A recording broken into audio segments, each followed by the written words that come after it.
Welcome to haunted tales. आज की कहानी एक ऐसे साई की है जो एक घर की जिंदगी उलट पुलट कर गया। टीना की आंखों में शुरू हुआ बदलाव धीरे धीरे खौफनाक राज बन गया।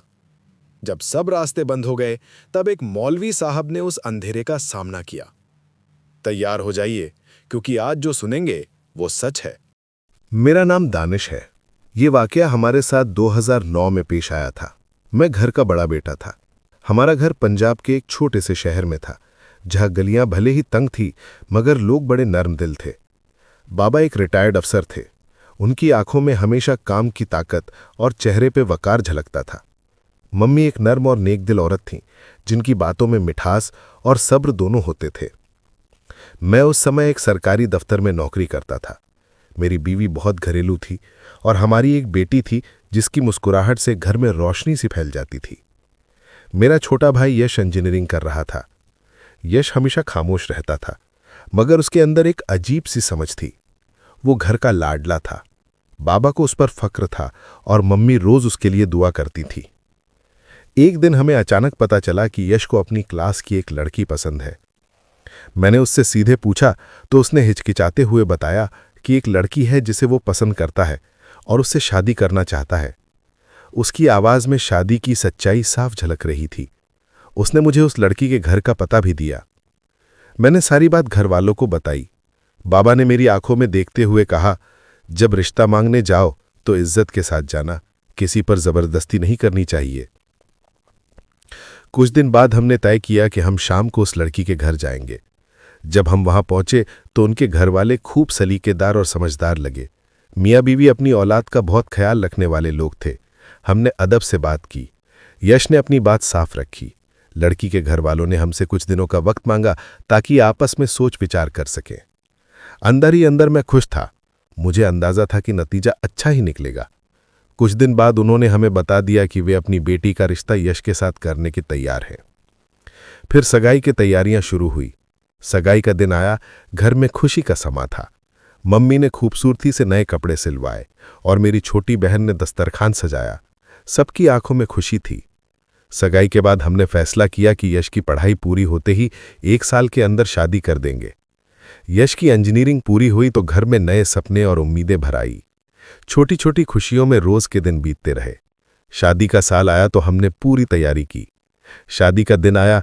सफेद रेशमी कपड़े, घर की सादगी में घुली हुई खुशियां, रिश्तेदारों की आवाजें और मोहल्ले के लोगों की रौनक, सब कुछ बेहद खूबसूरत था। मम्मी ने सबके लिए हाथ उठाकर दुआ की। यश की आंखों में वही चमक थी जो मैंने सगाई के दिन देखी थी। सारा इंतजाम बहुत अच्छे से हुआ और मौलवी साहब ने निकाह की सारी रस्में अदा करा दी। वो पल मेरी आंखों में हमेशा के लिए बस गया। 2 नौजवान एक दूसरे से जिंदगी भर का वादा कर रहे थे। शादी के बाद घर में नई रौनक आ गई। टीना यानी यश की बीवी अपने किए गए वादों पर खरी उतरी। उसने घर के छोटे बड़े काम संभाल लिए। वो मेरी छोटी बहन जैसी ही थी। उसने बाबा का खास ख्याल रखा। खाने की गर्मी, बच्चों से मिठास भरी बातें और उसकी धीमी सी मुस्कान घर के हर कोने में महसूस होती थी। शादी के बाद की खुशियों ने हमें महीनों तक घेर रखा था, मगर फिर धीरे धीरे कुछ बातें बदलने लगीं। छोटी छोटी निशानियां नजर आने लगीं जिन्हें हम मामूली समझकर नजरअंदाज करते रहे। कभी कभी टीना आधी रात को अचानक जागकर खिड़की के पास खड़ी हो जाती। कभी कमरे में इधर उधर चलने लगती, जैसे कोई पुरानी धुन उसके दिमाग में घूम रही हो। कभी चुपचाप किसी कोने में बैठकर बाहर देखती रहती, जैसे कोई मंजर उसकी आंखों में जन्म ले रहा हो। पहली बार जब मैंने उसे इस हालत में देखा तो वो बस मेरी ओर देखकर हल्का सा मुस्कुराई और वापस चली गई। मैंने सोचा शायद थकी हुई होगी, मगर वक्त के साथ उसकी थकान कम होने के बजाय बढ़ने लगी। उसके शरीर पर छोटे छोटे निशान उभरने लगे जो आम बीमारियों जैसे नहीं थे। नाक के पास हल्का सा निशान उभर आया। कभी उसके हाथ इतने कांपते कि चाय का कप हिलने लगता। कभी उसकी आवाज में अजीब सी घबराहट आ जाती। एक दिन मेरी बेटी ने कहा, मासी, टीना रात में बच्चों की तरह बातें करती है और अजनबी नाम लेती है। उसकी मासूम बात को मैंने हंसी में उड़ा दिया। लेकिन टीना की आंखों में जो अजीब सी तस्वीर नजर आई, उसने मुझे अंदर तक घबराहट में डाल दिया। हमने उसे डॉक्टर को दिखाया। डॉक्टर ने खूब सारी दवाइयां लिख दीं। दवाइयों से कुछ वक्त के लिए उसे सुकून मिलता था, मगर कुछ ही दिनों बाद टीना फिर उसी हालत में लौट आती। सिर दर्द, बेचैनी, नींद की कमी और कभी-कभी ऐसे दौरे जैसे एकाएक कोई तूफान उसके भीतर टूट पड़ा हो। हमने लेडी डॉक्टर और न्यूरोलॉजिस्ट दोनों के पास चक्कर लगाए, लेकिन सभी रिपोर्टें बिल्कुल साफ आईं। उसकी हालत और रिपोर्टों की ये खामोशी हमें और भी हैरत में डाल रही थी। मजबूरी में हमने मोहल्ले के एक मौलवी साहब से मदद मांगी। मौलवी साहब ने कुछ पढ़कर पानी पर दम किया और उसे पिलाने को कहा। पहली बार पानी पीकर टीना को कुछ पलों के लिए आराम मिला, मगर ये आराम कायम नहीं रहा। कभी वो पानी लेते समय आंखें बंद कर लेती और किसी को पहचानने से इनकार कर देती। एक दिन जब उसे पानी देने की कोशिश की गई तो उसके मुंह से ऐसे लफ्ज़ निकले जो किसी आम लड़की के नहीं हो सकते थे। उसकी आवाज में एक कड़ी, खुरदुरी लय थी, जैसे उसके अंदर कोई दूसरी हस्ती भी बोल रही हो। ये आवाज घर की दीवारों में गूंजकर एक अजीब सा सन्नाटा छोड़ देती थी। घर का माहौल धीरे धीरे बदलने लगा।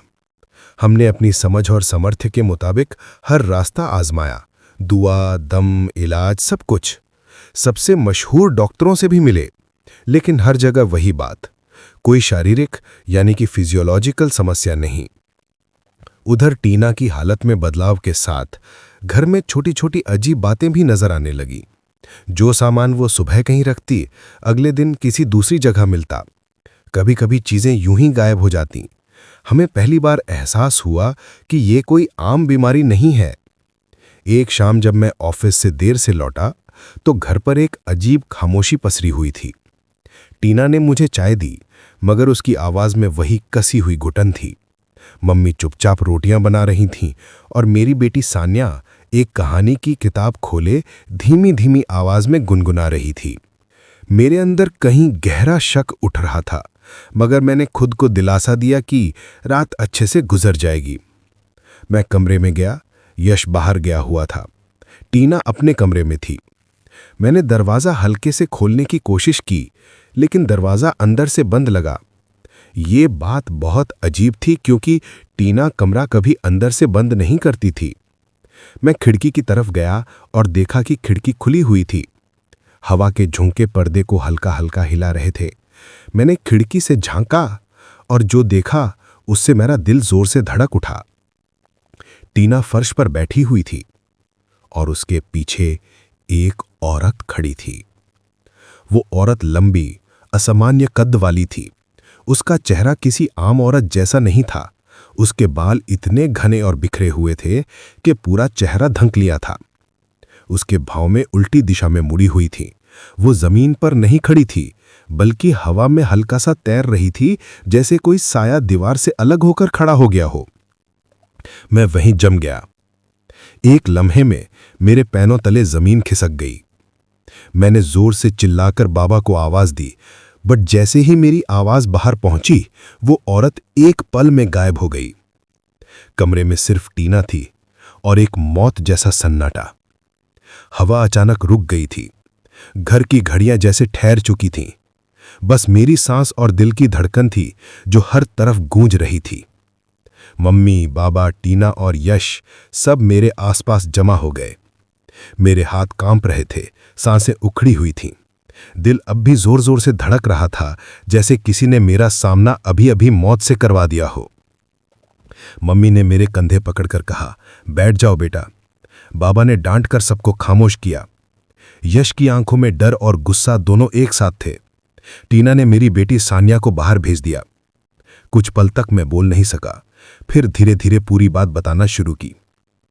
दरवाजा बंद था, खिड़की खुली हुई थी। मैंने अंदर झांका। टीना बैठी हुई थी और उसके पीछे एक औरत, नहीं सिर्फ औरत नहीं, कुछ और, लंबी, चेहरे पर बाल ही बाल थे, पैर उल्टे थे। वो जमीन पर नहीं, हवा में लटक रही थी। ये सुनते ही मम्मी ने कानों पर हाथ रख लिए। यश एकदम सीधा खड़ा हो गया। ये क्या कह रहे हो भाई, टीना के कमरे में?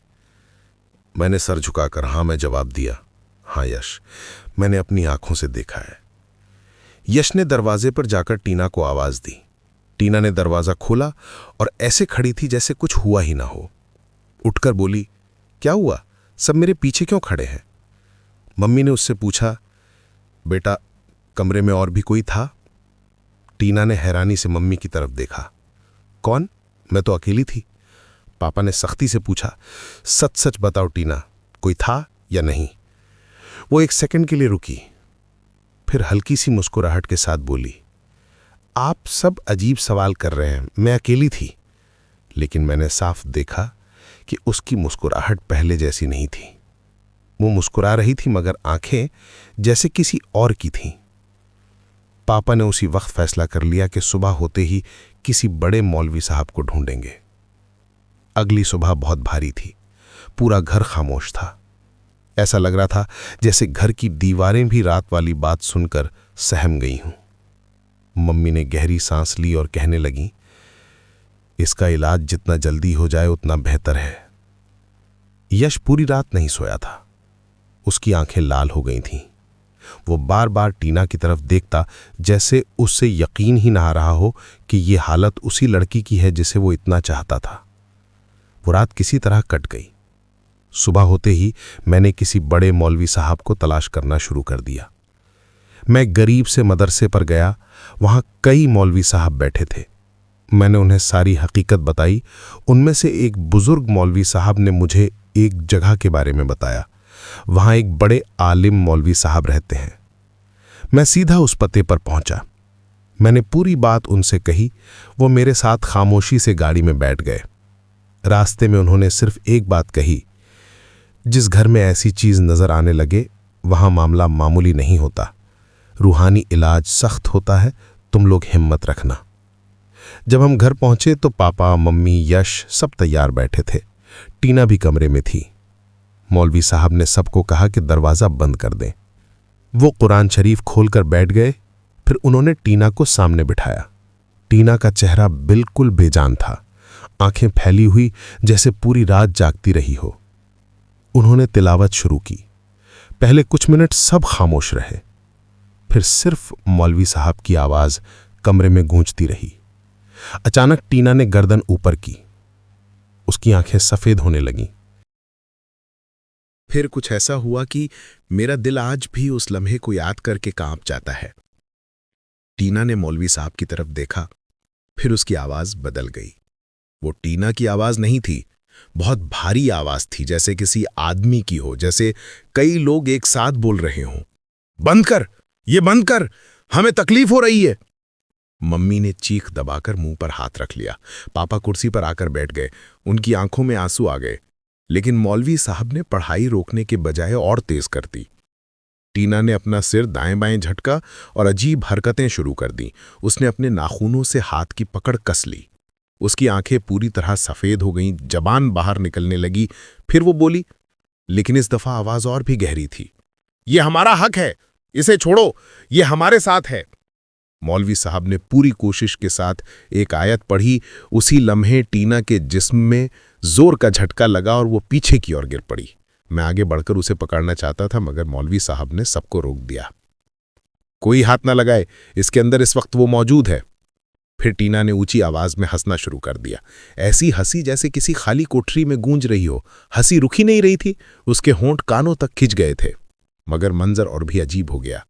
मौलवी साहब करीब आए और उसके सर पर हाथ रखा। वो जोर से पढ़ने लगे। उनके साथ ही टीना का जिस्म ऊपर उठने लगा। उसके पैर बिस्तर से अलग हो रहे थे। पूरा घर इस मंजर से कांप रहा था। करीब 5 मिनट बाद टीना अचानक बेहोश होकर गिर पड़ी। कमरे में मुकम्मल खामोशी छा गई। मौलवी साहब ने सारी चीजें बंद की। उनके माथे पर पसीना था। उन्होंने गहरी सांस ली, फिर हमारी तरफ देखकर बोले, ये कोई आम साया नहीं था, इस पर जिन्नात का बहुत पुराना असर था, किसी इंसान की हसाड़ी दुश्मनी से जुड़ा हुआ। लेकिन फिक्र ना करो, आज के बाद इनका जोर टूट गया है, अब ये खत्म हो जाएगा, मगर अभी कुछ दिन पढ़ाई करनी होगी।